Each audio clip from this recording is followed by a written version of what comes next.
7.5 grams. Tornado si bar. Ano pala to? Shadow for the wind. Ayan. ML. Setup na setup. Bagay na bagay siya sa ano natin, no? Tornado si bar na Shimano. Made in Japan. 2500 series. Yan, nabili natin siya ng mura-mura, bagong-bago yan, no? Kasi yung kaibigan natin nagpunta ng Japan, nakakita siya ng mga sale doon. Ang ano nito, ang problema nito, wala siyang reverse. Yan. Pero okay lang, casting lang naman eh. Yan.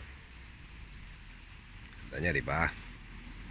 Kapag mag-jigging ka, re-release mo na lang to kasi wala siyang reverse para pababa. Kaya mo na siya malaglag, mas mabilis. Yan. Medyo mabigat pero ngalay, aabutin dito. Okay lang yan, pangmamaw na to. Ang itong Shadow for the Wind na to ay 802. Yan. Yung length niya 2.4. Lure weights niya 5 to 40 grams. Ang line niya 4 to 12 LB. Yeah. Ganda, setup na setup, pamamaw. Patibay din ano tong Shadow for the Wind na to kasi nagputol ako na dati nito, ano siya, carbon talaga siya. Solid carbon talaga yan. Uling talaga yan, uling. So, babalutan ko ng ano to para pumorma. Ito, ng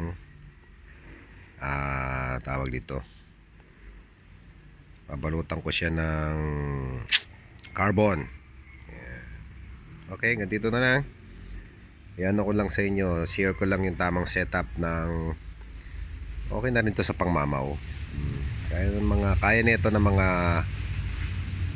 3 to 5 kilos kaya, basta wag lang sasabit. Wag lang sasabit sa gasang yung line. Ang line natin pala 10 LB yan. Pero sasalpakan ko to ng ano, 15 LB na line. Yan. Medyo naliliitan ako dito sa ano eh. Kasi gagamit tayo ng mga 10 to 8 grams na ano, na lure. Kailangan natin to. Yan.